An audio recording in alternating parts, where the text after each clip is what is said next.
कपड़े धोने वाली बहू। शादी के पहले से ही विभा को कपड़े धोने का बड़ा शौक था। कभी नल के नीचे तो कभी तालाब के पास। अरे मेरी नीली वाली लुंगी नहीं दिख रही है। विभा की अम्मा, कहाँ रखी है लुंगी? अरे वो तो विभा ने परसों ही धोकर रखी थी आपकी अलमारी में, देखो वहीं होगी। वो ना मैंने आज धो दी, मुझे लगा कि गंदी हो गई होगी। अरे कैसे गंदी हो गई थी? उसे तो मैंने पहना भी नहीं। हे भगवान, इस लड़की के कपड़े धोने की आदत से परेशान हो गया हूँ मैं।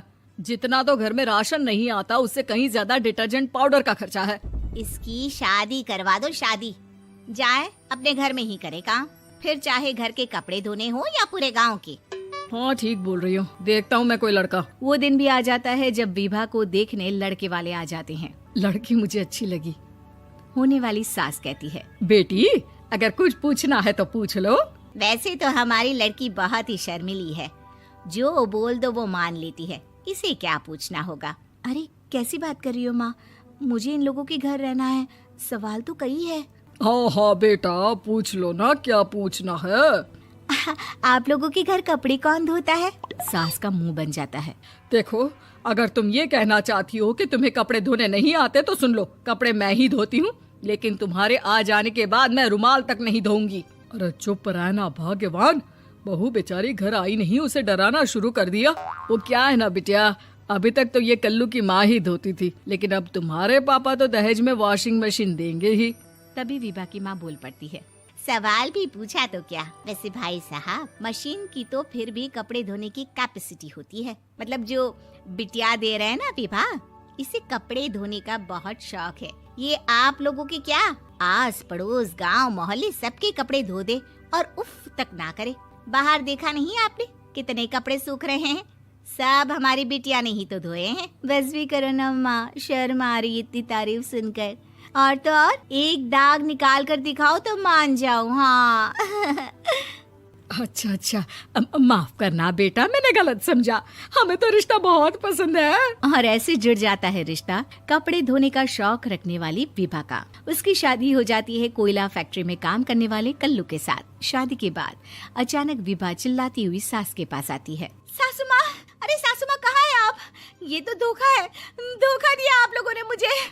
इसे ससुर के चक्कर के बारे में पता चल गया। अरे तो उसमें तुझे क्यों धोखा मिला है? अरे नल में पानी नहीं आता, कपड़े कैसे कब धुलेंगे? अच्छा, तू पानी नहीं आ रहा उसकी बात कर रही है। तो आपने क्या सोचा? कुछ नहीं। अच्छा हाँ, तेरी माँ ने कहा था कि कपड़े धोने का शौक है तुझे, याद आया मुझे। शौक बोलकर कपड़े धोने वाले मेरे जुनून को कम ना आके सासू माँ, कपड़ा धोना मेरा गुरूर है। तभी पति भी वहाँ आ जाता है। अभी मैंने इसे सनी देओल की फिल्म दिखाई है, उसी के डायलॉग मार रही है माँ। अच्छा सुन, साफ बता रही हूँ, पानी सुबह 4 से 6 और शाम को 10 से 12 आता है, समझी? विभा टाइमिंग सुनकर हैरान हो जाती है। ये क्या भूतों का मोहल्ला है? सुबह 4 बजे उठकर कौन कपड़े धोता है? 4 बजे टंकी में पानी जाता है, फिर सारा दिन धोना ना, किसने मना किया? अरे कैसी बात कर रही हैं? 200 लीटर की टंकी में कितने कपड़े धो लूंगी मैं? सुबह ही उठ जाऊंगी मैं। अब क्या था, विभा सुबह 4 से लेकर रात के 12 बजे तक कपड़े ही धोती रहती। एक रोज सास पड़ोस से निकलकर कहीं जा रही होती है कि साथ वाली कहती है, हाँ कल्लू की माँ, जरा ये बताओ कि 2 साड़ी है, 2 ब्लाउज और एक पेटीकोट और एक नाड़े वाला लंबा कच्छा। हाँ तो? अरे तो क्या, कितना लोगी धुलाई ये बताओ। धोबन दिख रहे हैं हम क्या?